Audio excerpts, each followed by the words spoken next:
The Sutra of Vajra. Chapter 2. The Origin of the Superhero Vajra. Adamus groaned as his alarm went off, the sound piercing through his dreams. With a swift motion, he slammed his hand down to silence the ringing. Rubbing his face to shake off the last remnants of sleep, he sat up in bed. Wow, I feel really good today, he mumbled to himself, his mind still foggy from sleep. Had a crazy dream. With a sense of urgency, he jumped out of bed, his feet hitting the floor with purpose. I gotta take a leak, he muttered, rushing towards the bathroom. Meanwhile, downstairs, Almesa was already up and about, preparing for her day. As she descended the stairs, she called out, "Honey, I'm heading out early today. Breakfast is already ready. I'm so sorry for yelling at you. I'll see you later." Adamus, halfway to the bathroom, shouted back, "Okay, that's fine. I'll make sure I catch the school bus and I love you." With a nod, Almesa left, leaving Adamus to finish his morning routine before tackling the day ahead. Adamus stood in the bathroom, water running as he splashed his face. His thoughts drifted as he wiped away the sleep from his eyes. Damn, after taking a leak, I don't remember my dream at all, he muttered to himself, a hint of frustration in his voice. I guess it's true what people say. Don't use the bathroom after you wake up or you're gonna forget your dream. As he continued to wash his face, he glanced up at the mirror, only to freeze in surprise. Damn, I'm handsome, he chuckled, but as he scrutinized his reflection further, he noticed something odd. What happened to the bruises on my face? He wondered aloud, his brow furrowing in confusion. Better question, why don't I have facial hair? He mused, scratching his chin thoughtfully. I'm about to graduate. Adamus got his school stuff ready and descended the stairs, ready to start his day. On his way to the kitchen, he noticed the trash can brimming with waste. Without hesitation, he picked it up and headed outside towards the neighborhood trash dumpster. I do not want to touch that disgusting trash can door, he muttered to himself. Let me see if I can throw it over the top. With a sudden burst of determination, Adamus hurled the trash bag upwards. To his utter amazement, the bag sailed effortlessly through the air, ghosting as it rose into the sky before vanishing from sight. Adamus stared at his hand, then at the sky, then back at his hand, disbelief washing over his features. There's no way it worked, he murmured, his heart racing with excitement. I got powers. With a surge of exhilaration, Adamus's whole body was enveloped in vibrant green energy as he leaped into the air, his heart pounding with the thrill of the moment. This time, he didn't just jump, he willed himself upward, defying gravity itself. The world around him blurred as he soared higher and higher, leaving the mundane behind. I've got powers, he screamed, the wind whipping through his hair. The city below shrank to toy-sized proportions, and the rooftops became a patchwork quilt of memories. Adamus's breath caught as he glimpsed his school a tiny speck amidst the urban sprawl. But then reality crashed in. Panic surged as he started to plummet, the wind howling past his ears. Fly, fly, he urged himself desperately, flapping his arms like a frantic bird. But his efforts were in vain. His best efforts to regain control, he found himself hurtling towards the ground with terrifying speed. As Adamus hurtled towards the ground, panic clawed at his chest. With his mind racing and options dwindling, he spotted a flock of pigeons flying just below him. The earth rushed up to meet him, and he braced for impact, his heart pounding in his chest. Instead of asphalt, he landed on something soft. The world smelled of coffee grounds and old newspapers. Adamus blinked, disoriented. He was sprawled amidst the trash cans, banana peels sticking to school clothes. Ouch, he groaned, realizing he'd crash-landed on the trash dumpster itself. Well, he muttered, pushing up from the heap of feathers and trash, at least I didn't hurt any pigeons. Adamus frantically dug through his pocket, his fingers searching for his phone. I need to call Dylan to tell him what just happened, he muttered to himself. But then a better idea struck him. Wait, even better. I'll just show up to his house. An exciting grin spread across his face as he pondered his next move. I wonder how fast I am, he mused, his excitement building at the thought of testing out his newfound abilities. Adamus thought to himself, I was always one of the top 5 fastest kids in track. With a swift motion, he planted one foot firmly in front of the other, his body pulsating with vibrant green energy. His muscles coiled like springs, ready to unleash their force. His stance was a portrait of readiness, one foot poised ahead while the other anchored him firmly to the ground. Every sinew of his body tensed with anticipation as he prepared to take off, the thrill of the challenge coursing through his veins. As Adamus ran, his world became a blur of motion. Cars whizzed by in a kaleidoscope of vibrant colors, their shapes blending together as he dashed past them with the speed of lightning. People on the sidewalks were mere streaks of movement, their features obscured by the rush of wind. The wind slapped at his face, a relentless force pushing against him, but Adamus pressed on with unyielding determination. With each powerful stride, he surged forward, moving faster than he ever imagined possible. He weaved effortlessly between cars, his movements fluid and precise, like a bolt of lightning streaking through traffic. To bystanders, he was nothing more than a flash of color, a momentary blur that left them gaping in astonishment. Conversations drifted by in fragmented whispers, the voices of passers-by barely registering in Adamus's ears. Whoa, what was that? Someone exclaimed as he shot past, their words lost in the wind. The wind's pretty strong today, another voice remarked, but Adamus paid them no heed. His focus was razor-sharp, his entire being consumed by the exhilarating rush of speed. Then movement. A little girl darted into the street, chasing her ball. A car barreled toward her. Her parents, only a few steps away, screamed in terror. In a heartbeat, Adamus veered sharply, green flames flaring around him. He scooped the girl into his arms, the emerald blaze wrapping her in safety as he spun away from the car. In the next instant, she was back in her parents' embrace. Thank you, but we can't afford it, her father stammered. We don't have any superhero insurance. Please don't penalize us. It's fine, Adamus said with a quick smile. I'm just glad she's safe. I gotta go. He was gone before they could reply. A cat stuck high in a tree rescued. A building engulfed in flames, people carried to safety. He helped wherever he could, one life at a time, until at last Dylan's house came into view. Meanwhile, Dylan was in his room, surrounded by a multitude of PCs and strange animals in cages, like lizards. He glanced at the clock and muttered to himself, I can't believe I overslept. With a sense of urgency, he busied himself stuffing books into his backpack, his mind still reeling from the events of the previous night. I can't believe I overslept last night, he muttered, shaking his head in disbelief. Suddenly, a series of loud bangs echoed through the room, causing Dylan to turn towards the window in surprise. What is that? He wondered aloud, his curiosity piqued. Opening the window, he was met with the unexpected sight of Adamus outside. What are you doing here? Dylan asked, his eyebrows furrowing in confusion. Adamus grinned eagerly, replying, I have to show you something. Open the door. Actually, just come downstairs. Dylan slammed the window shut and quickly made his way downstairs to meet Adamus at the door. As he approached, he couldn't help but ask, how did you get here? My house is all the way at the end of District C. We don't even live in the same dome city. The one you live in is like 10 cities away. Adamus's response was filled with excitement as he exclaimed, I ran. Dylan couldn't help but laugh. That's impossible. Every district in the grid spans about 15.5 billion light years, Dylan continued, his voice resonating with the epic scale the size of their country, the grid. And my house is roughly 86,881 miles away from yours. Adamus took a moment to catch his breath, the enormity of the distance sinking in. I know it took me about 1 hour to get here. As he gasped for air. Dylan responded, okay, can you stop playing around now? For you to travel 86,881 miles in 1 hour is significantly faster than the speed of sound. Did you take the neighborhood teleporter? Adamus grabbed Dylan's arm, excitement bubbling up within him. No, the diamond worked. I got powers. Dylan looked at him skeptically, his brow furrowing. Prove it, he challenged, his voice tinged with doubt. Adamus grinned, his eyes sparkling with mischief. Okay, let's go to the super park with super equipment for working out outside. Dylan turned around towards his house, a frown forming on his face. I don't have time for this. I'm already late, he protested, his tone exasperated. Why would I lie about this? Adamus insisted, his enthusiasm undeterred. It doesn't matter anyways. Show me later. I know you don't care about school, but I do. I'm about to get in my car, Dylan said, his hand rummaging through his pocket in search of his keys. Adamus let out a playful sigh. Stop being a bookworm for once, he teased. Okay, Dylan agreed reluctantly, his expression resigned. He pressed the button on his key fob, the car responding with a beep as it came to life. Adamus responded, bro, we don't have to drive there. Just hop on my back. I can just run us there. Dylan shook his head, chuckling. Unless you can fly, there's no way I'm getting on your back. Adamus grinned. I don't think I can fly. With a chuckle, Dylan motioned towards his vehicle. Well then, let's take my car. Dylan's vehicle was less a car and more a personal starjet, built for speed and dominance in the skies. Its elongated, aerodynamic fuselage was forged from carbon fiber composites, each panel seamlessly fused into a surface as smooth as flowing water. The midnight black body gleamed with a mirror finish, streaked with sharp crimson lines like war paint. Integrated LED strips pulsed along its sides, casting an ambient glow against the clouds. Instead of wheels, retractable anti-gravity thrusters and turbine intakes lined the belly and wings, rotating for vertical takeoff and hover. Angular wings folded neatly when idle, then spread wide in flight, glowing faintly with plasma energy. Inside, tinted panoramic glass wrapped the cockpit, offering an unhindered view of the horizon while shielding passengers from sight. Every surface was sharp and minimal, like a pilot's throne in a fighter craft, and when the engines roared, it hummed with the promise of unmatched speed. As they soared into the sky, Adamus couldn't contain his excitement. Dylan, is this a new car? He asked, his eyes wide with wonder. Dylan nodded proudly. Yes, ever since my dad became president of Pluto Industries, life's been pretty good. This is one of the fastest flying cars out there. Adamus grinned, his anticipation growing. How long is it going to take us? Dylan glanced at the dashboard. Not that long. The closest super park is outside of the city dome, where most of the grasslands are at. Get ready, Dylan announced. We're about to hit the dome and leave the city. As the car approached the transparent dome surrounding the city, Dylan piloted it with precision. They passed through the barrier smoothly, the car emerging unscathed on the other side. Adamus peered outside, his eyes widening at the breathtaking sight. District C. As their flying car glided through the sky, the cityscape sprawled out beneath them like a mesmerizing tapestry. Towering skyscrapers and gleaming domes stretched to the horizon, each one a testament to human ingenuity. Billions of domes housed entire cities, separated by vast expanses of lush grasslands. Neon signs and holographic billboards illuminated the landscape, casting vibrant hues across the city. Massive plazas and bustling thoroughfares teemed with activity, a symphony of movement and life. Between the towering structures, vast expanses of green grasslands provided a natural contrast to the futuristic skyline. Flying cars darted through the air with grace, their sleek forms blending seamlessly with the urban landscape. Each vehicle was a marvel of engineering, propelled by advanced propulsion systems.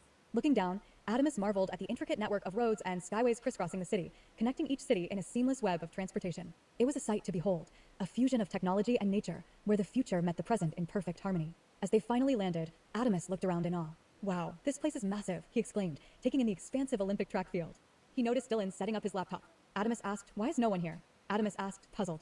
Dylan, still focused on his computer and typing away, replied, the higher the district, the higher the chance you don't have superpowers. Most people with superpowers are either superheroes getting paid or criminals. They tend to be on the lower levels like D and F rank citizens. Not a lot of people in District C have powers, especially B, A, and S. Adamus's face brightened with a mix of understanding and excitement. Perfect, more room for us to train, he exclaimed. It's a shame powers are so rare. Dylan chuckled softly. Exactly. Most people only have a 10% shot at gaining powers. As he stretched his legs, Adamus voiced his thoughts. It's not fair. People have to start off as F-rank citizens, living in F-rank districts. Even those with superpowers, if their abilities aren't deemed useful, they're still stuck in a lower district. Standing up, Dylan remarked, the system isn't fair, but our great leaders, the Galacticos, say it's the best system, so we must follow. Dylan motioned toward the track, a vast stretch disappearing into the horizon. Let's see how your powers measure up. It was a monster of a track, so long you couldn't even see the end of it. The whole thing's about 24,901 miles, Dylan added with a smirk. That's one lap around an average planet. Let's see how many laps you can do in a minute. Give it all you've got. Adamus responded confidently, his body surrounded by a shimmering aura of green energy. This time, I'm not holding back at all. I'm gonna run as fast as I possibly can. With a surge of determination, Adamus tensed, feeling the energy pulsating through his veins as his hands and feet dug into the track's surface. With each stride, his entire being seemed to radiate with power, the green energy crackling around him like a living flame. He propelled himself forward, a blur of motion leaving Dylan in his wake. Each pass sent a gust of wind slamming into Dylan's face, the force of Adamus's speed amplified by the energy that surrounded him. As Adamus streaked by for the 454th lap, a whirlwind of excitement engulfed Dylan. You did 454 laps in a minute, he exclaimed, his eyes widening in astonishment. Adamus slowed to a stop, his chest heaving as he wiped the sweat from his brow. I don't think I'll be running that fast again anytime soon, he said between breaths. That's my top speed for now. I can only maintain it for about a minute. But hey, at least I've discovered my limits. Dylan narrowed his gaze, observing the faint green aura surrounding Adamus whenever he activated his powers. What's with that green energy that surrounds you whenever you use your powers? He inquired. It's like a burst of energy. Adamus paused, catching his breath. I'm not entirely sure, he admitted. It seems to be an intrinsic part of my abilities. But right now, I'm feeling drained. I think using my powers has sapped my stamina. His breaths came in ragged gasps as he looked around, feeling the adrenaline still coursing through him. Meanwhile, Dylan was intensely typing on his computer, his eyes glued to the screen. Adamus, still catching his breath, asked, "What are you looking for?" Dylan's mouth curled into a smile as he glanced back at Adamus. Bro, you just ran at the speed of light. That puts you in the top 1,000 superheroes already. Bro, you weigh about 170 pounds, Dylan continued, so for you to move at the speed of light, you would need to release approximately 6.937 times 10 to the power of 18 joules of energy. Adamus's eyes widened in amazement. Wow, that's insane. I had no idea it would take that much energy. But hey, being in the top 1,000 superheroes sounds pretty cool, right? Adamus raised an eyebrow. Who's the fastest then? Dylan's fingers danced across the keyboard. Superior Man, of course, he said without hesitation. They say his speed is irrelevant speed. Some even claim it's boundless. Adamus blinked. What does that even mean? That sounds pretty fast. Dylan smirked and spun his laptop around. Look at this. It's from the Superhero Speed Database, the official speed power scaling chart used by the superhero organization to rank every known enhanced being. Can be skipped. Narrator. The glowing screen showed a midnight blue site titled, Global Superhero Speed Index, Official Speed Classification of the Heroic Federation. Beneath that, written like scripture across digital stars, were the words, to travel fast is to defy time. To travel boundlessly is to defy meaning. The superhero organization's speed power system. In the world of superhuman warfare and omniversal defense, speed is no longer defined by simple physics. This system maintained by the superhero organization categorizes movement from measurable velocity to reality-shattering mobility. Heroes, villains, and cosmic entities are all indexed here. Finite speed tiers basic physical motion across time and space calculated with the classic formula, S equals D/T. Tier. Speed range. Description. Below human. 0 to 5 meters per second. Sluggish movement, crawling pace. Peak human. 10 m/s. Olympic level speed. Superhuman. 10 to 34 meters per second. Martial artists enhanced movement. Subsonic. 34 to 171 meters per second. Pre-bullet motion, advanced agility. Supersonic. 377 to 857 meters per second. Breaking the sound barrier. Hypersonic. 1,715 to 3,430 meters per second. Missile speed, sonic booms. Massively hypersonic. 34,300 to 343,000 meters per second. Lightning speed combat. Subrelativistic. 0.01, 0.1 c. Advanced spaceflight speeds. Relativistic. 0.11 c. Approaching the speed of light. FDL plus, faster than light. 2, 10 times. 1, 000 times c. Interstellar, galactic level traversal. Massively FTL plus. 1, 000 times c. Light years and moments cosmic scale travel. 2, beyond measurable velocity when being surpassed distance and time calculations, they enter the post-speed spectrum. Small blue diamond infinity infinite speed. Crosses any distance instantly, not teleportation. No travel, no delay. Space and time lose meaning. Classifications. Infinity times 2, infinity times 3, infinity times 4, infinity times 5, up to infinity times infinity. Small blue diamond immeasurable speed, not calculated with time or distance. Can move forward and backward in time at will. Moves through causality, not with it.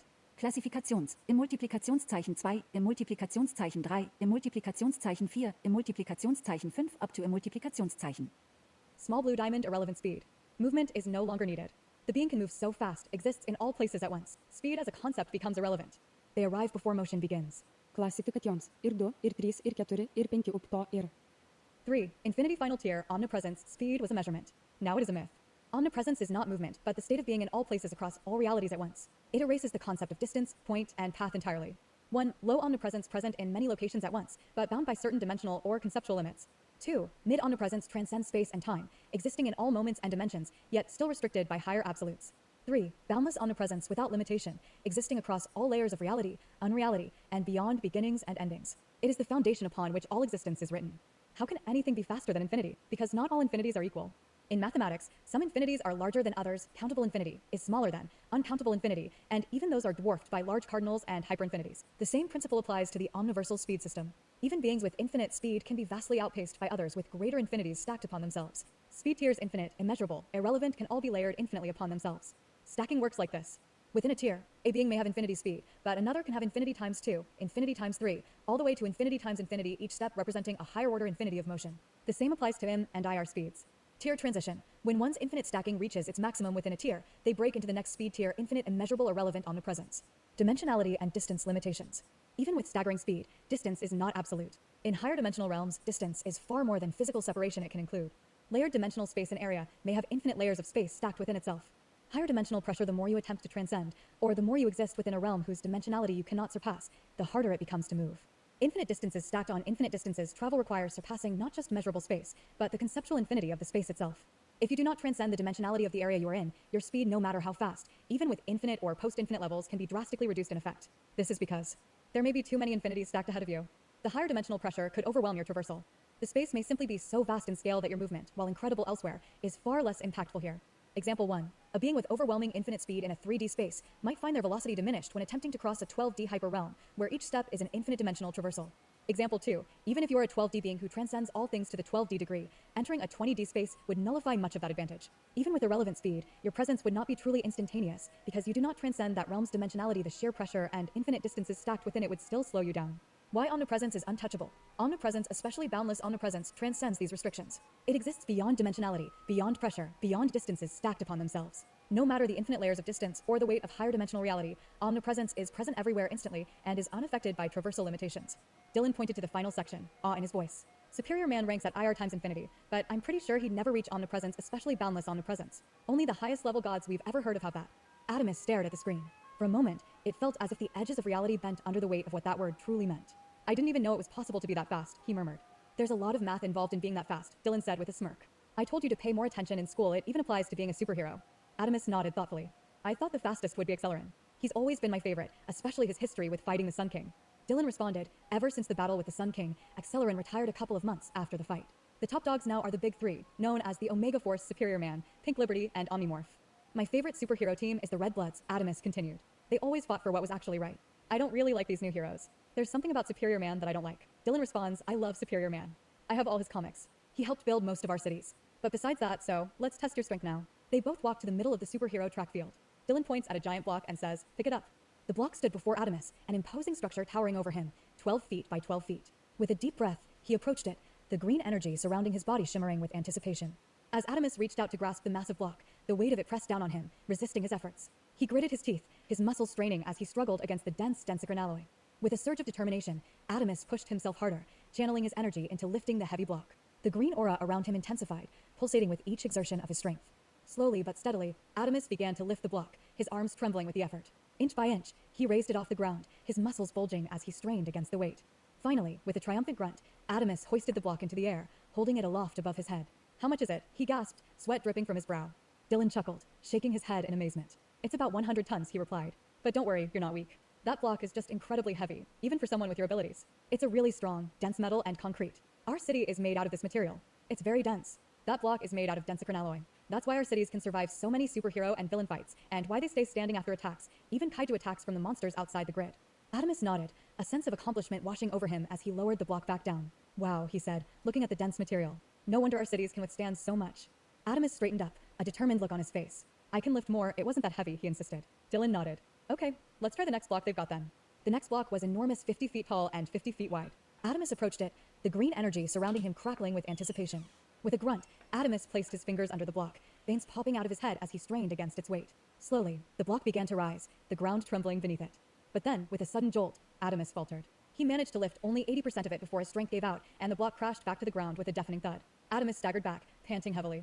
Dylan's eyes sparkled with excitement as he responded, so you're just 20% away from being able to pick up 3.3 quintillion tons. His words hung in the air, painting a picture of staggering strength.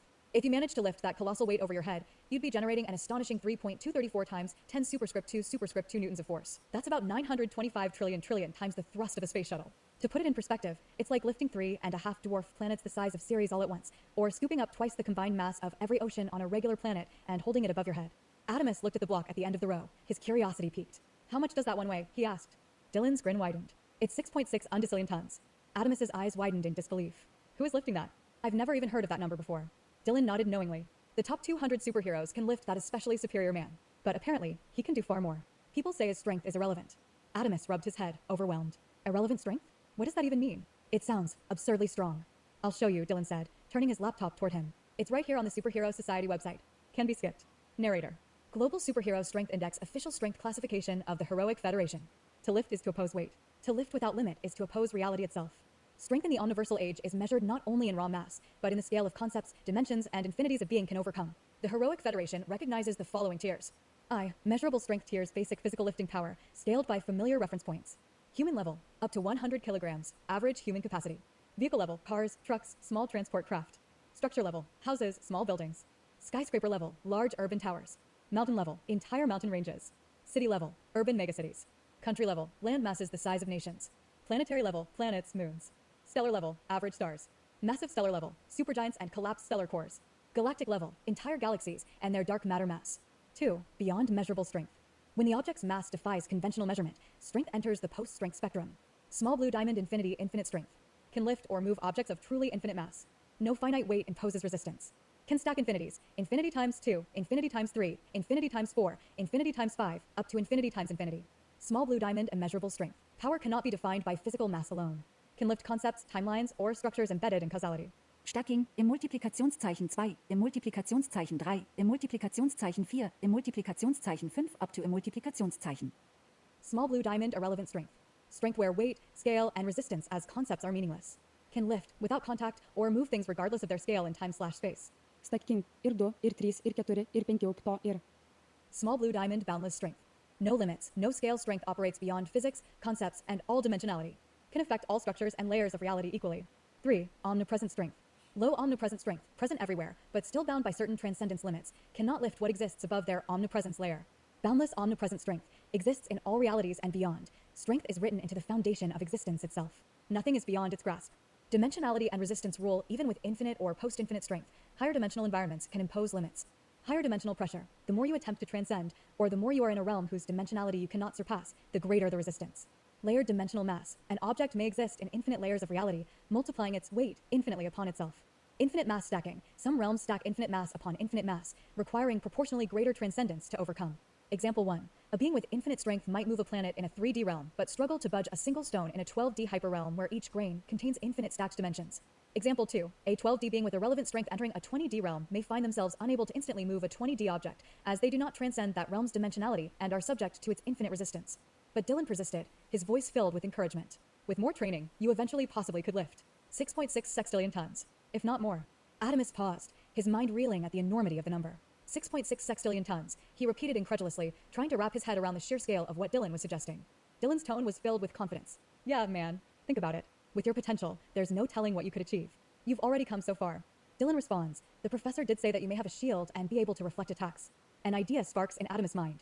I have an idea. You carry a gun in your car, right? Try to shoot me. Dylan hesitates for a moment. That's a good idea. Hopefully you're bulletproof. If you can run that fast without your skin coming off, I guess you are. He grabs his gun and points it at Adamus' head, about 12 feet away. You ready? I'm about to shoot it. Adamus nods confidently. Yes. This gun was made by my dad's company, Pluto. It was made to hurt people with superpowers, Dylan explains, his hand shaking slightly. You're making me nervous. Just shoot me already, Adamus says impatiently. Dylan touches the gun and turns a dial. Okay, I'm gonna turn it up all the way. I've never used this gun before. He shoots it at Adamus, a yellow laser hitting him. Adamus blocks it with his hand, but it explodes upon impact. Stop being such a wuss. Keep shooting, Adamus demands. Dylan repeatedly pulls the trigger, the air thick with smoke enveloping Adamus. As the haze dissipates, Adamus remarks, looks like I'm quite durable, huh? Seems my skin acts as a shield. They both observe Adamus, noticing his skin emanating a vibrant green energy. I believe your body is absorbing kinetic energy, Dylan suggests, like a protective shield. Suddenly, out of nowhere, Adamus' whole body starts to glow a light green. Adamus pushes Dylan out of the way. I don't feel good, he says, clutching his stomach. Then, out of nowhere, a burst of light energy comes out of his chest, aiming at the sky. Adamus screams in agony as shockwaves emanate from him. The blast of light and energy stops, leaving Adamus panting. What was that? He asks, bewildered. Dylan rushes to his laptop, fingers flying across the keys. The crystal you ingested must have granted you power something like black tourmaline, he explains with excitement in his voice. You absorb negative energy and reflect it back, and it seems like you gather energy and send it back to people. It's sort of like a defensive move and an offensive move all in one, Dylan adds. He pauses, then continues. With all this information, it seems like you're on the level of AC or B rank super. Adamus' face looks worried. What time is it? He asks. Dylan checks the time. Almost 2, he responds. Adamus's eyes widen. We have to hurry up and go to Sophia's store before the thugs show up again, he says urgently. Dylan nods. I almost forgot. Let's go right now, he agrees, grabbing his keys. He stops walking suddenly. Wait, before we drive there, we need to think of a superhero name. Adamus nods in agreement. It would take us an hour to get to her store. We can think about it on the way. Come on. Meanwhile, Sophia stood nervously in her father's arcade store, her heart pounding like the drums of an approaching army. She peered out from behind the ornate wooden counter, her eyes scanning the dimly lit room. Dust particles danced in the golden rays of sunlight that filtered through the small windows, casting long shadows across the arcade game's furniture. I hope those guys don't show back up, Sophia whispered to herself, her voice barely audible over the creaking of the old floorboards beneath her feet. She glanced nervously at the cabinet behind her, where a gleaming pistol lay hidden, a last line of defense against the impending danger. Suddenly, the door to the store slammed open with a deafening crash, sending a shiver down Sophia's spine. In stepped a menacing figure, his silhouette framed by the harsh light of the outside world. He was tall and imposing, with reptilian features that glistened with a sickly sheen in the dim light of the store.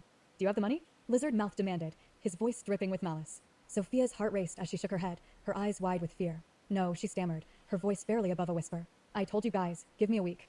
The figure's lips twisted into a cruel grin, revealing rows of sharp, pointed teeth that glinted ominously in the shadows. Well, my friends and I had a little chat after the incident you put us through. We decided you don't have a week left, he hissed, his voice resembling the whisper of a serpent. I'm taking you in now. Your little friend pissed me off yesterday. Sophia's breath caught in her throat as the figure's forked tongue flicked out, licking her face with a sickening slurp. She recoiled in disgust, her skin crawling at the touch of his slimy tongue. You're a pretty little soul, perfect for my boss's ritual, he continued, his voice sending shivers down Sophia's spine. So, you're coming with me. With speed, the figure reached over the counter, his clawed hand grabbing Sophia's arm in a vice-like grip. Panic surged through Sophia's veins as she struggled against his grasp, her heart pounding in her chest like a war drum. Reacting instinctively, Sophia's hand darted to the gun on the counter, fingers wrapping around the cold metal with a desperate grip. With trembling hands, she raised the weapon and fired, the gunshot echoing through the arcade like a thunderclap. Lizard Mouth staggered back, a look of shock crossing his grotesque features as the bullet tore through his flesh. With a guttural growl of pain, he collapsed to the ground, writhing in agony. Tears streamed down Sophia's face as she pointed the gun at him, her voice trembling with fear and desperation. Please don't make me kill you. Just leave. But Lizard Mouth wasn't done yet. With a sudden burst of speed, he darted behind one of the arcade machines, muttering in frustration. Why do I have such a lame super? An F-rank power. I'm not even bulletproof against regular guns. I can't show up empty-handed, I promised my boss a soul. Digging into his pocket, his eyes gleamed with grim resolve. Luckily for me, I have one of these, a power upgrade. I don't care about the side effects. With that, he plunged the needle into his own arm. I'll show her, he growled through clenched teeth. Narrator.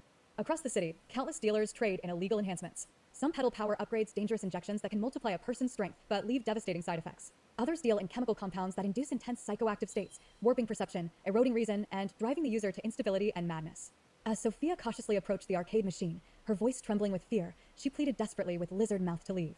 But as the shadows danced behind the arcade machine, they seemed to twist and contort, taking on a sinister form. Suddenly, Lizard Mouth's body convulsed violently, muscles swelling and bulging as he underwent a grotesque transformation.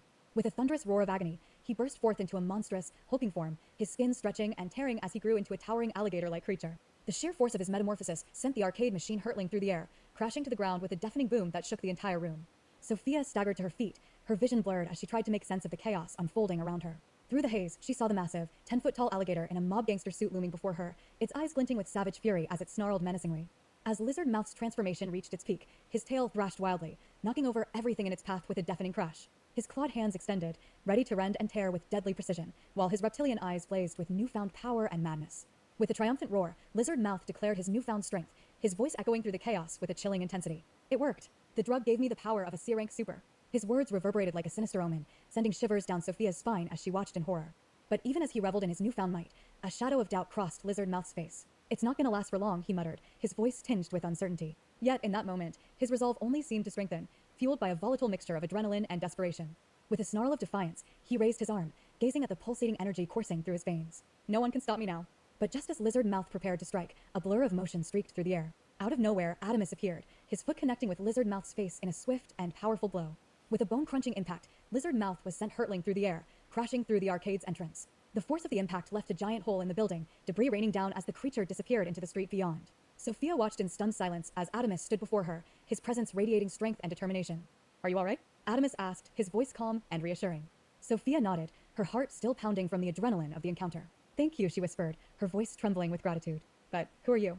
Adamus stood before her in a sleek black and white homemade superhero costume. His form-fitting black suit was accented by sharp white patterns along the chest and shoulders, giving it a clean yet striking contrast. White gloves covered his hands, matching the tall white boots planted firmly on the ground. A long, flowing white scarf draped around his neck, trailing slightly in the air like a banner. A black mask wrapped across his mouth and nose, cut in the style of a ninja's face covering, leaving only his eyes and hair exposed. His hazel eyes locked with her steady, determined while his tight, well-kept afro framed his face with a quiet strength. You can call me Vajra, he said. Sophia looked at him, recognition dawning in her eyes. Is that you, Adamus? Helping her up, Adamus shook his head. No, it's not, citizen. My name is Vajra, he said in a deep, heroic voice, trying to sound like a superhero. Their eyes locked, staring at each other. Sophia's smile widened into a radiant beam. I will never forget those hazel eyes. I know that's you. Feeling a surge of warmth, Adamus pulled Sophia closer, his embrace protective yet tender. No, citizen, he declared in a tone that echoed with heroism, his voice carrying the weight of a newfound identity. But before he could finish his heroic declaration, Sophia gently placed her hands on his mask and lifted it off. Adamus chuckled, the sound filled with a mixture of surprise and amusement. Okay, you got me, he admitted with a grin, his eyes softening as he looked at her. Their laughter intertwined in the air, creating a melody of shared joy. In that moment, as they stood there, their connection felt deeper than ever before. Sophia's gaze lingered on Adamus, her eyes sparkling with curiosity and affection. How? What happened? She asked, her voice filled with wonder. She couldn't help but notice the subtle changes in his physique, the hint of newfound strength that radiated from him. You have powers now? Before Adamus could respond, Lizard's mouth tail goes swinging towards them. Reacting swiftly, Adamus grabbed Sophia closely and dodged the creature just in time. The impact of the lizard's tail hitting the ground left a small crater behind. With adrenaline coursing through his veins, Adamus rushed Sophia to safety behind one of the arcade machines. I'll be right back, he promised, his voice filled with determination. I'll tell you everything, I promise. You remember what I told you yesterday? Sophia nodded, her expression filled with trust and understanding. Yes, Adamus, she said, her voice soft but resolute. Adamus gave her a giant smile, his eyes full of reassurance. Everything will be okay, I promise, he said earnestly. As long as I'm here, I promise no one will ever hurt you. With those words, Adamus turned and dashed towards the looming threat of Lizardmouth. Sophia watched him go, her heart pounding in her chest as she knelt behind the arcade machine, her eyes fixed on the unfolding battle. As the fight ensued, Sophia couldn't help but worry. Please don't hurt yourself for me, she whispered to herself, her voice barely audible over the chaos. Her fingers clenched tightly around Adamus's mask, the fabric a tangible reminder of the danger he faced. You forgot your mask, she screamed out, her voice desperate as she watched Adamus in the thick of battle. Lizardmouth walked back into the arcade store through the giant hole that Adamus had made from kicking him. Adamus stood there, his mask off, a defiant look in his eyes as he faced the menacing creature. How about you leave her alone, Lizardmouth, and you're not getting a single cent, Adamus said, leveling his finger at him. Lizardmouth responded with a growl, his mouth snapping like an alligator. This isn't about money anymore. I'm taking her with me. And I'm glad you showed up, Adamus. You're the reason why I brought this super drug to increase the strength of my powers. Adamus furrowed his brow in confusion. I don't know what you're talking about. My name is Vajra, he declared, trying to sound heroic. As he glanced at the reflection in the store, Adamus suddenly realized he didn't have his mask on. Damn, where's my mask? He exclaimed, realizing his mistake. Sophia, hidden behind one of the arcade machines, heard Adamus's. Here's your mask, I have it, she called out. With a swift motion, she tossed the mask back to Adamus, who caught it gracefully. Without missing a beat, he swiftly placed the mask back on, his identity once again concealed behind the superhero guise of Vajra. Lizardmouth laughed mockingly. What do you think? You're a superhero? Many tried and many failed. That's why there's only a few. And stop calling me Lizardmouth. My name is Daryl Myers. Adamus responds, Daryl Myers. That last name sounds familiar. I think I have a kid in my class with that last name. Adamus's jaw tightened, his eyes blazing with determination. I am a hero, better than those other fake heroes that allow our cities and districts to be destroyed and do nothing. They only help A-rank and S-rank citizens and districts. He paused, his tone softening. And I'm sorry for calling you Lizardmouth. I didn't know it hurt your feelings, especially to the point you would take a drug to get revenge. Lizardmouth's voice rumbled with frustration. I am tired. Just because my superpower is from the mutation realm doesn't give you the right to make fun of me because I look different than everyone else. That's why I joined this mafia group. They support me, unlike the rest of the citizens in this city. So screw them and screw you. With a swift movement, Lizardmouth swung his tail at Adamus. Reacting at FDL plus speeds, Adamus dodged backward, narrowly avoiding the deadly strike. The tail swung toward his head, barely missing him, the rush of air passing his nose. As Adamus regained his footing, he stood tall in his fighting stance. With a determined glare, he summoned his power. Him gather energy into a swirling vortex of energy. With a sudden burst, he unleashed a blast of vibrant green energy at Lizardmouth. The blast struck with precision, enveloping Lizardmouth in a shimmering cocoon of pulsating green energy. But as Adamus focused and strained his body, the green energy began to change its form. Instead of forming a conventional shield, the energy manifested as a series of concentric spheres, resembling spheres within spheres, akin to the layers of the Hop vibration. Each sphere spun around Lizardmouth, creating layers of protection that intertwined and rotated with mesmerizing complexity. The innermost sphere hummed with an intense energy, while the outer spheres glowed with a softer radiance. Together, they formed an intricate lattice of green light that surrounded the creature, trapping it within a dazzling array of energy. Lizardmouth thrashed and roared, but the spheres remained resilient, their movement synchronized like a celestial dance. With each attempt to break free, the creature only seemed to entangle itself further in the web of energy, unable to escape the mesmerizing spectacle before it. The monstrous creature struggled against his energy prison, his roars echoing through the arcade. Adamus watched with anticipation, expecting his unique shield to hold the creature at bay. Adamus clapped his hands together. Well, that was easy, he declared confidently. However, to his surprise, Lizardmouth burst out of the concentric spheres, defying the intricate trap he had been ensnared in. With FTL plus speed, Lizardmouth's arm shot out, grabbing Adamus with a tense grip. He hurled Adamus outside of the arcade store, the force sending him hurtling into the sky. Adamus crashed into a car, leaving a dent in its frame, as a whole bunch of citizens watched in horror. Among the crowd, murmurs broke out. "What's going on?" one citizen asked, while another exclaimed, "Not again, another monster attack." Some expressed their fear, saying, "I need to get out of here. I don't have any superhero insurance." As Adamus stood up in his fighting stance, determination burned in his eyes. Meanwhile, Lizard Mouth clawed his way out of the arcade store, standing tall and charging at Adamus with terrifying speed. With a fierce battle cry, Adamus charged back at him. As Adamus charged at Lizard Mouth, the monstrous creature swung a massive punch. Adamus dodged it with lightning reflexes, weaving and ducking as he delivered punches of his own, striking Lizard Mouth in the ribs. But Lizard Mouth only smiled menacingly. "That's it," he growled. With a swift motion, he grabbed Adamus again and slammed him into the concrete ground. Adamus struggled to break free, his mind racing with disbelief. "Damn, how strong is this guy? I can't get out of his grip," he thought to himself. Then, with light speed, Lizard Mouth began to rain down punches on Adamus with his free hand, each blow landing with bone-crushing force. Adamus's nose started to bleed as he struggled to endure the onslaught. Sophia's head popped out of the arcade store, her voice filled with desperation. "Adamus, don't give up." With a determined look, Adamus gritted his teeth. "You're making me look bad," he retorted to Lizard Mouth. Lizard Mouth's response was chilling. "It doesn't matter. You're going to be dead. Then I'm taking that girl with me." Adamus responded defiantly, his voice carrying the weight of his determination. "As long as I am here, no one's hurting her or this district. By the way, thanks for the energy." Lizard Mouth's confusion was evident in his response. "What are you talking about?" With a surge of newfound strength, Adamus pushed his way out of Lizard Mouth's grasp. He leaped onto Lizard Mouth's arm and ran across it with agility, dodging his attempts to shake him off. With each step, Adamus closed the distance until he reached Lizard Mouth's face. With a mighty punch, Adamus struck Lizard Mouth square in the face, the impact sending the monstrous creature flying backwards. The force of the blow stunned Lizard Mouth, leaving him reeling from the unexpected counterattack. Adamus stood there, adrenaline coursing through his veins, as he marveled at his arm. "Wow, this absorbing energy thing is pretty useful," he murmured to himself. In his ear, Adamus had a tiny earpiece, through which he heard his friend Dylan's voice. "Hey, Adamus, can you hear me?" Dylan's voice came through clear and steady. Adamus grinned, relief flooding through him at the sound of his friend's voice. "Yeah, I can hear you, bro," he replied, his voice filled with determination. Dylan's reassuring response came swiftly. "Relax, I've got Sophia covered. See me? I'm right by her. We're hopping in my ride. You focus on handling him." Adamus nodded, his focus returning to the battle at hand. With a deep breath, he turned his attention back to Lizard Mouth, who was recovering from the blow Adamus had dealt him. Lizard Mouth, still reeling from the blow, slowly got up, his suit torn and his expression filled with frustration. In his suit, he had a tiny radio, crackling with urgent voices. "Daryl, what are you doing?" the voice from the radio demanded. "We're watching the news right now. We told you to grab the girl, but not to make a scene, especially not to take one of those damn drugs. Get out of there now." Lizard Mouth slammed his arms on the ground in frustration. "Why do I always mess everything up?" he muttered to himself. Adamus, his heart heavy with sympathy, stepped forward. "I have a little bit of superhero hearing. I heard the conversation," he admitted. "They don't really see my good friends. You don't have to do this, man." "Once again, I'm sorry for calling you out of your name, Daryl," he said sincerely, his hands outstretched in a gesture of peace. Despite the chaos surrounding them, there was a moment of stillness as Adamus and Lizard Mouth faced each other, their eyes locked in a silent exchange. Lizard Mouth screams, "You know nothing about my life." His frustration turned into action as he grabbed a nearby car and hurled it at Adamus. Adamus, with a backflip, dodged the car effortlessly, landing with precision as Lizard Mouth leaped away. "I need to get to the home base," Lizard Mouth muttered to himself. Adamus stood there, determination etched on his face, ready to chase after Lizard Mouth. Suddenly, a cop car appeared, its sirens blaring as it pulled up in front of him. Two officers stepped out, one of them calling, "Hey kid, I saw what you did there. What's your name?" "You can call me Vajra," Adamus replied. The officers studied him closely. "I've never seen you before, and I've never heard that name. You part of the superhero organization?" Adamus's chest tightened. "Oh no, he's going to try to arrest me. It's illegal to use your powers unless you're a registered superhero or it's part of your job." Out loud, he said calmly, "No, sir." The cop's expression softened. "I can tell you we're actually saving people." "You don't care that I'm not a registered superhero?" Adamus asked cautiously. The officer smirked. "As far as I know, you never told me you weren't." He then stepped forward, his presence commanding attention.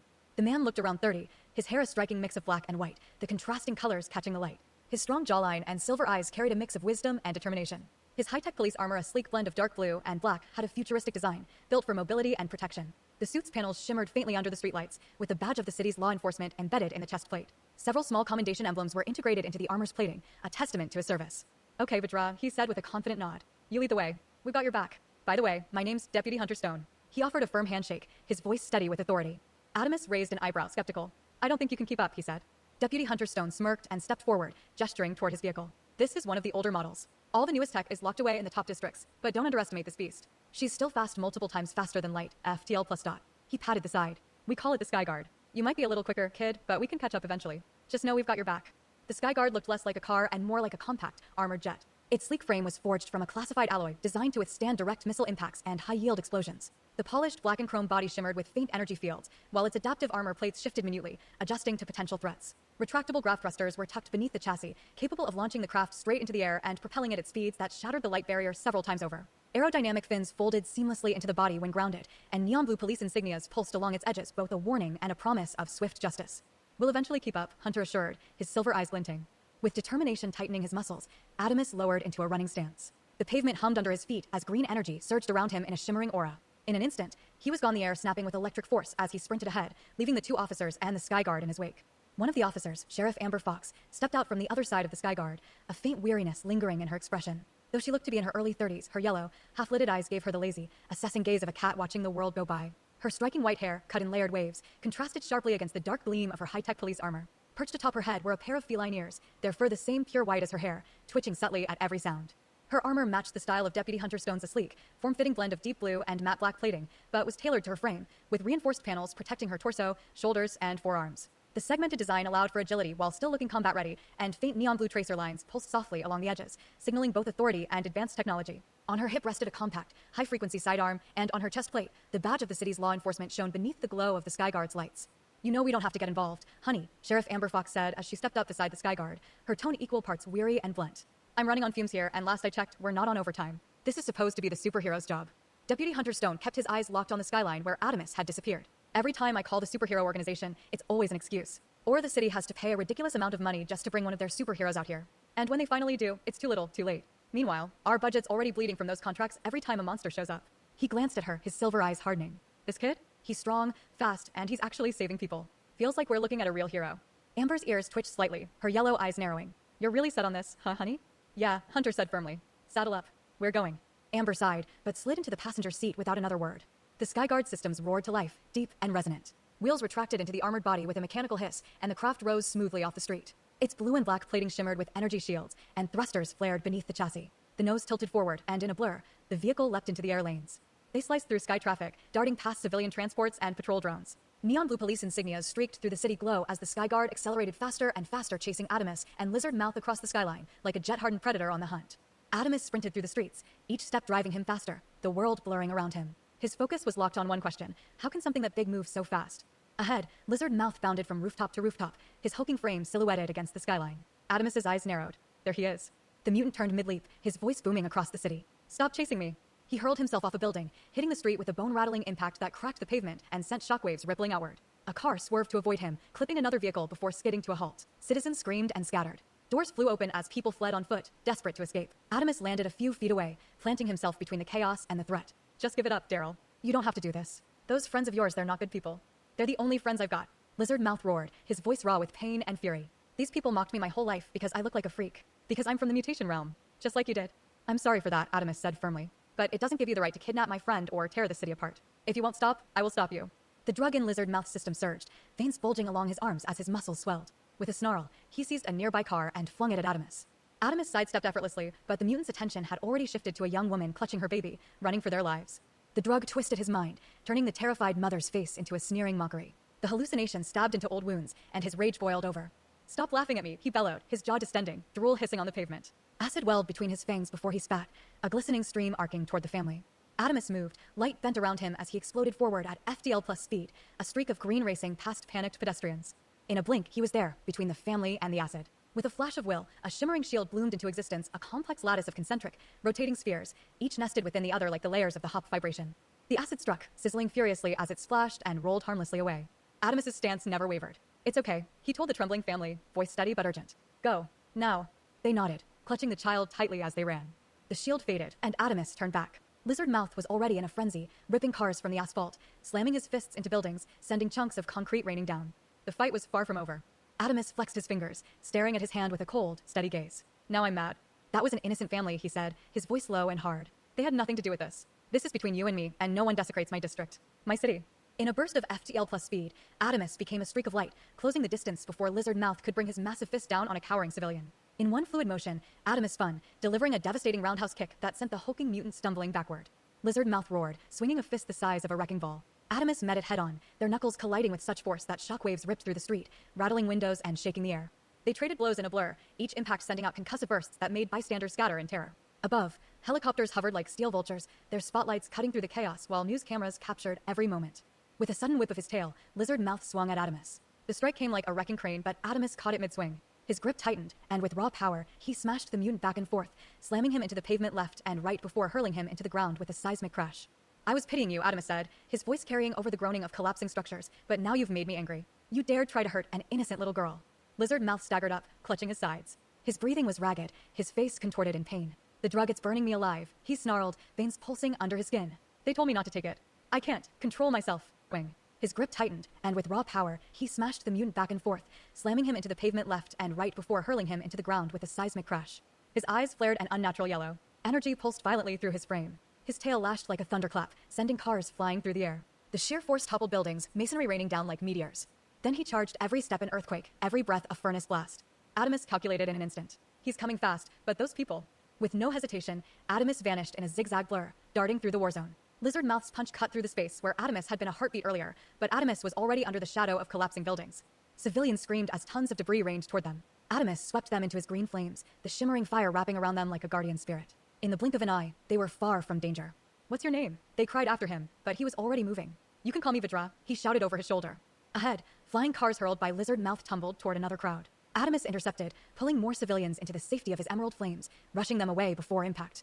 Still, the mutant rampaged unchecked, hurling more wreckage, collapsing more structures. Adamus spread his hands wide, unleashing streams of green fire that streaked out across the chaos. The flames solidified into radiant shields, domes of shimmering light protecting scattered survivors from falling steel and shrapnel. But in that moment of protection, he left himself open. A titanic shadow loomed behind him. Lizard Mouth tail the blow landed like a meteor strike. The force blasted Adamus off his feet, his body tearing through building after building, walls exploding into clouds of glass and dust in his wake. He spun through the air like a missile, crashing through concrete until he erupted from the far side of a skyscraper, a trail of devastation in his path. The structure groaned ominously, parts of it beginning to crumble. Adamus hit the street hard, the impact cracking asphalt and making the ground quake. Lying in the rubble, Adamus exhaled slowly. Okay, that hurt, he muttered, forcing himself upright. His eyes locked on Lizard Mouth, who was already thundering toward him. But then his gaze shifted. The skyscraper directly ahead groaned, its steel frame twisting under the weight of destruction. Glass shattered in a cascading roar, and the top floors began to shear away.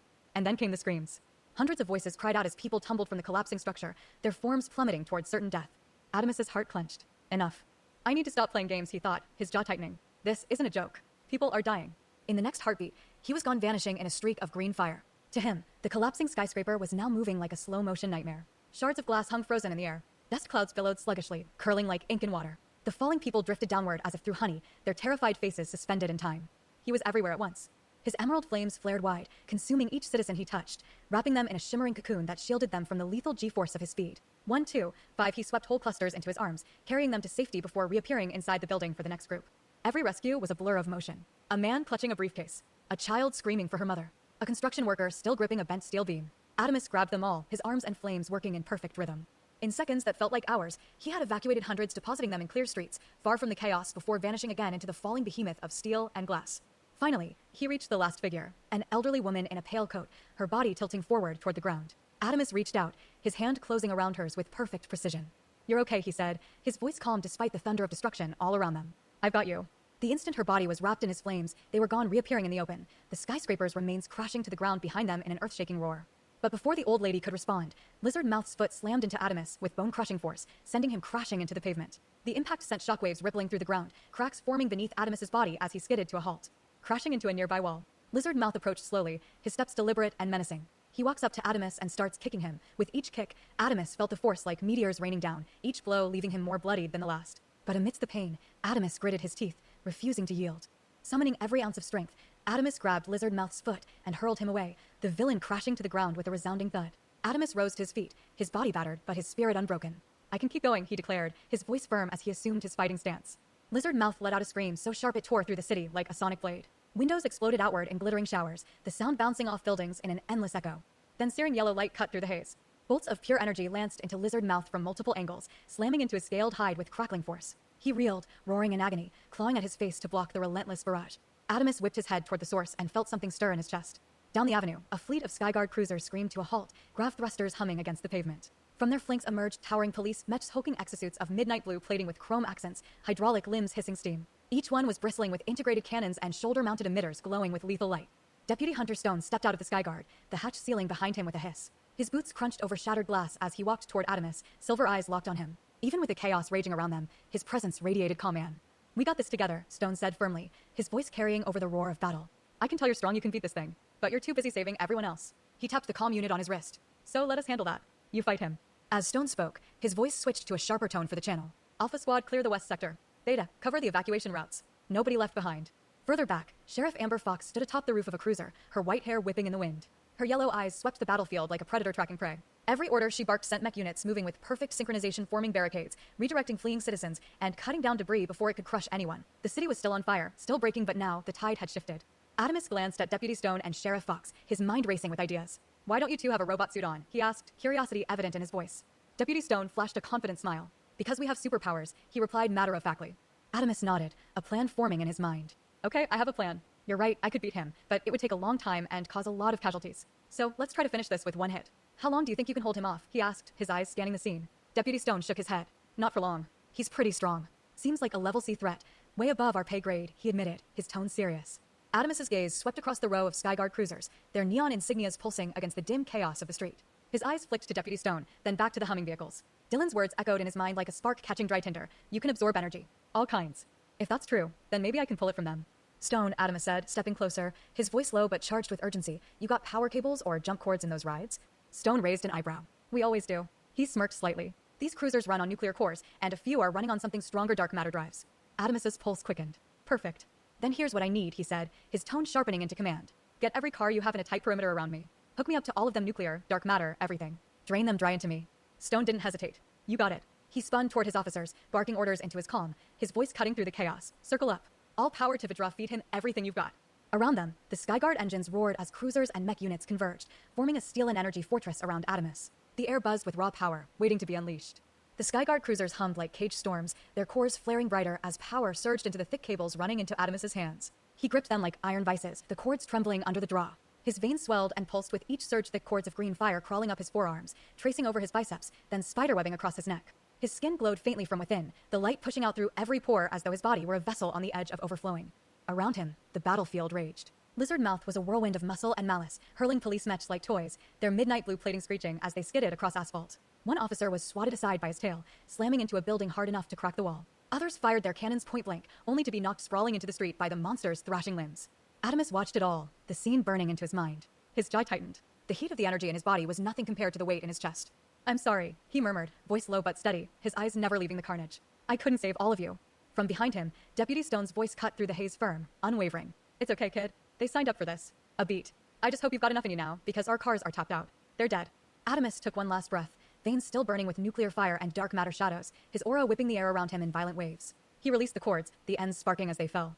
Tell your officers to clear the field, he said, voice carrying a weight that made even Stone pause. Stone didn't ask questions, he just relayed the command. Across the street, mechs and officers peeled back, their heavy footfalls and mechanical whirring fading into the background. Adamus stepped forward through the settling dust. Lizard Mouth turned, their eyes locking. In that moment, the world seemed to hold its breath, anticipation hanging heavy in the air. Adamus and Lizard Mouth locked eyes, two forces of nature poised for a showdown of epic proportions. The ground trembled beneath their feet, the echoes of battle filling the streets. With a resolute expression, Adamus took a step forward, his energy crackling around him like a fire-green aura. Lizard Mouth stared him down, growling and screaming like a wild animal. Adamus held his ground, his eyes locked onto his adversary. I really want to help you, man, but I gotta put you down, Adamus declared, his voice firm. Lizard Mouth rushed towards Adamus with incredible speed, but Adamus was ready. With light reflexes, he dodged the attack, his body moving at FDL plus speed.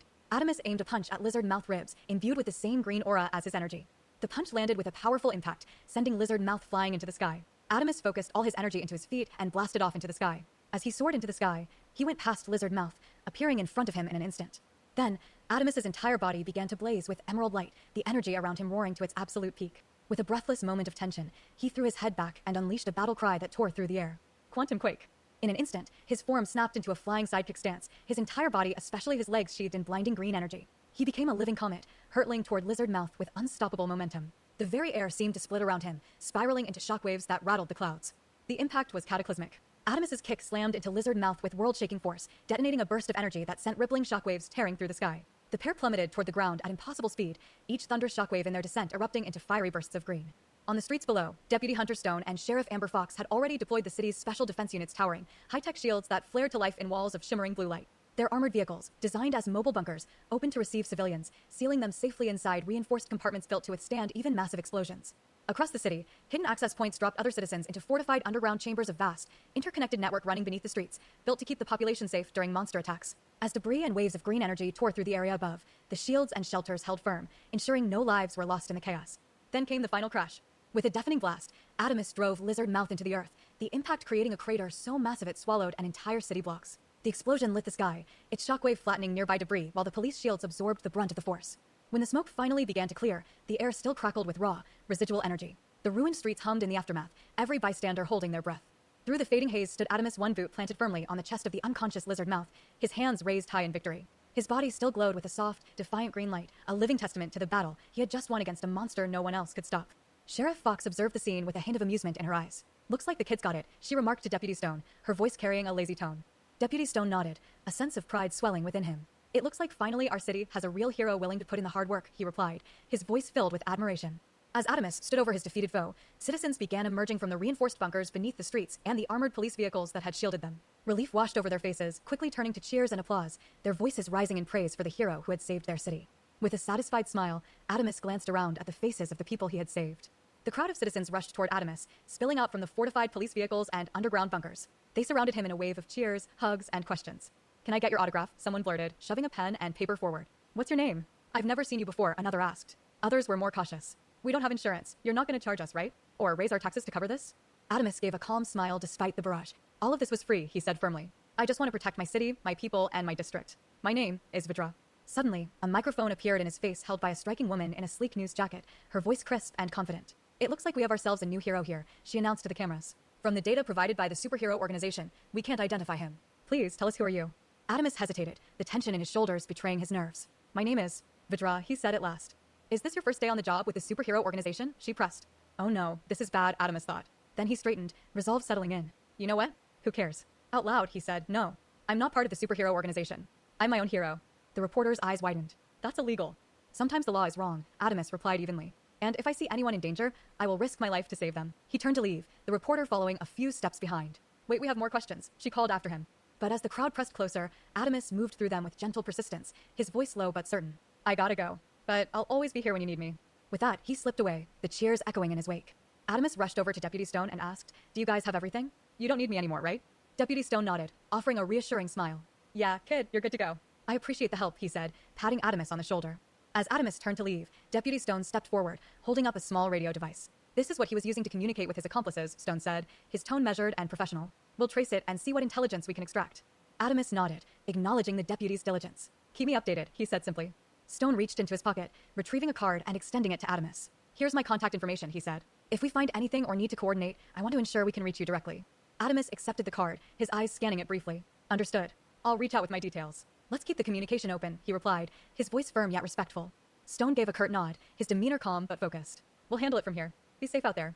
Adamus took the card and pocketed it, giving a nod of thanks. As he turned his head, he noticed something peculiar. Lizard Mouth was transforming back to his regular form, a human lizard. The transformation was a startling sight, a reminder of the complexity of the situation they had just faced.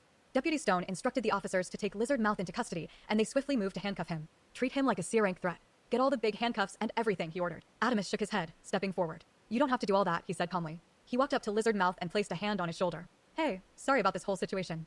Lizard Mouth lowered his head, a mix of shame and frustration evident on his face. "You don't mean that," he muttered. But Adamus's response was firm. "I do. I know how it feels to be peer pressured to be in a gang," he said, his voice sincere. "If you ever need help, I'll be here for you." With those words, Adamus stepped back as the officers led Lizard Mouth away and into the waiting police car. The car doors closed with a heavy thud, sealing Lizard Mouth's fate for now. As the car drove away, Adamus watched with a mixture of determination and compassion. Adamus ran off into the distance, leaping from rooftop to catch his breath. As he landed on a nearby roof, he paused to gather his thoughts. "Damn, that was tiring," he muttered to himself. Suddenly, Dylan's voice came through in his headpiece. "Bro, we saw all of that on the news. There was a helicopter following you guys. You did an awesome job." "Thanks, man. How's Sophia? Are you guys safe?" Adamus asked, concern lacing his voice. Dylan's response was swift. "Yes, we're safe." Before Adamus could reply, he heard a loud bang behind him. Instantly, he spun around, his senses on high alert. The figure appeared, his cape billowing dramatically in the wind, his dark black hair flowing like a river of silk down to his shoulders. His hand raised in a calming gesture, he spoke with authority. "Calm down, big guy. I don't want any problems." Adamus narrowed his eyes in recognition. "It's you, Omnimorph," he said, his voice steady. Omnimorph was long, silky hair cascaded down his back, a testament to his Brazilian heritage, his gray eyes flashing with intensity. His suit, a striking combination of black and white, exuded power and authority as he approached Adamus. "Can I help you?" Adamus asked, his tone cautious. Omnimorpha's response was laced with anger. Yes, you can. What's your name? He demanded, his voice echoing with authority. You see, this city is under my leadership. Every superhero in District C answers to me. I decide how they operate, how they save people. So who the hell are you? He challenged, moving closer to Adamus with each step, his presence imposing and intimidating. Adamus took a step back as Omnimorph advanced toward him. My name is Vajra, he declared firmly, maintaining his distance from the powerful figure.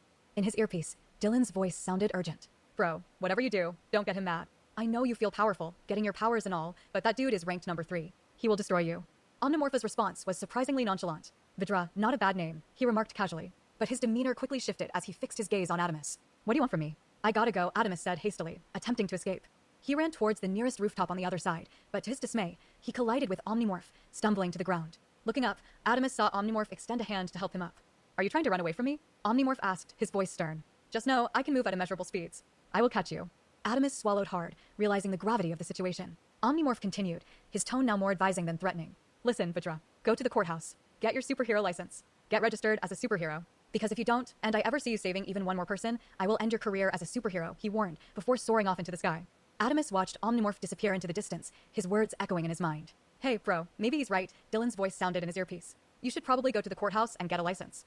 Adamus shook his head, a stubborn resolve in his eyes. You know, I'm not doing that, he replied firmly. If I do that, I know for a fact they're going to keep me away from saving people. It's the right thing to do. Just follow the rules for once, Dylan urged.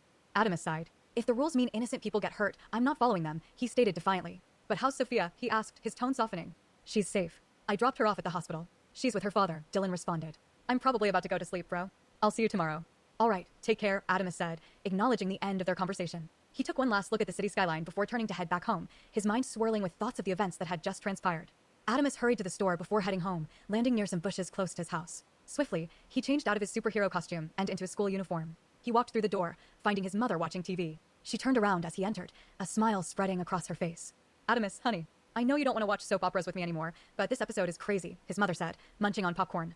Adamus walked over to her with his hands behind his back. Almesa, what's behind your back? She asked with curiosity. He pulled out a giant birthday cake and said, Happy birthday, Mom. Sorry for always getting into trouble. I love you. Almesa's eyes lit up, and she embraced him tightly. I love you too, Adamus Hovadra, and it's fine. I understand it's in your blood to help people out. Just don't do it anymore, okay? I don't care if it's a cat stuck in a tree, she chuckled. By the way, you did a good job with your makeup. Told you, learning how to do makeup all those years with me wasn't a bad investment.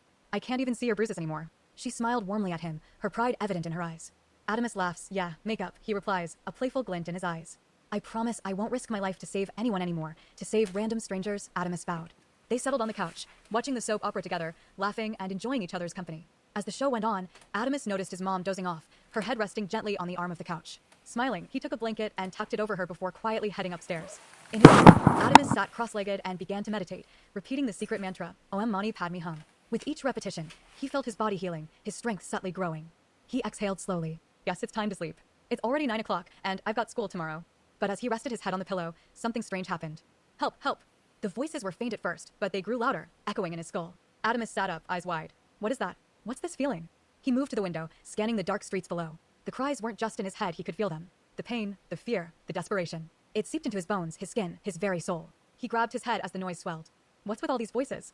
I can hear everyone. Thousands of them, all in distress, all praying. Without another thought, Adamus reached for his superhero suit. Pulling it on, he leapt from the window and bolted across the city at speeds faster than light, answering the calls for help as they flooded in. His first stop, an alleyway. A masked man was pinning down a young woman who screamed and prayed for rescue. Adamus arrived in a green and gold blur, tying the man to a pole before he could react. The woman looked around in shock. What was that? Adamus enveloped her in his green flames, gently lifting her. Name's Vajra, he said as he carried her to the nearest train station. She whispered a shaky thank you before disappearing into the crowd. Next, he tore through a bad neighborhood. 2 gang members were in a shootout in a parking lot. With a flicker of movement, Adamus snatched the guns from their hands, snapped them like twigs, and trapped the men in a shimmering green shield. The cops will be here in the morning, he warned before vanishing again. Along the way, he scooped up trash from the streets, moving too fast for the human eye to follow. Then he spotted a homeless man, shivering in the cold. Adamus raced to the nearest woods, gathering wood and scraps at incredible speed, returning again and again until a sturdy shed stood in place. The man's eyes welled with gratitude. Adamus didn't stop there. Across the city, he built shelter after shelter for the homeless, answering cries for help without pause. Eventually, he returned to the scene where he had fought Lizard Mouth, cleaning the debris until the area looked untouched. By the time every last prayer was answered, it was past 1 a.m. Adamus stumbled into his room, too exhausted to even remove his suit. He collapsed onto the bed and was asleep in seconds.